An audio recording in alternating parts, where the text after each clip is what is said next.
The fiberglass matting on the ProWarm mat system can be cut and modified to fit a specific area. Never cut the heating wire and take care not to damage the heating cable.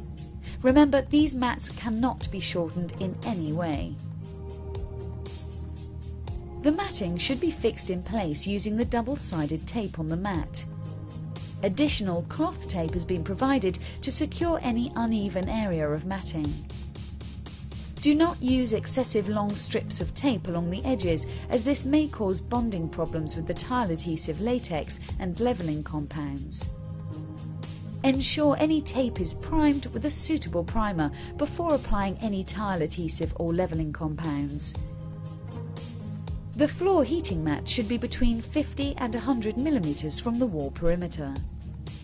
When installing around awkward shapes, like a toilet for example, the heater cable can be removed from the mesh matting and placed loose on the floor to suit the shape, and then fixed in place with small pieces of tape. Keep all heater cable at least 50 mm apart and never cross the cables. In areas where you need to remove sections of fiberglass matting to allow the wire to fit around furniture and fittings, proceed with extra care not to cut the heating wire. Using small pieces of ProWarm duct tape supplied in your kit, secure the heating wire to the floor. Do not lay the heating system under furniture, fixtures, baths or toilets.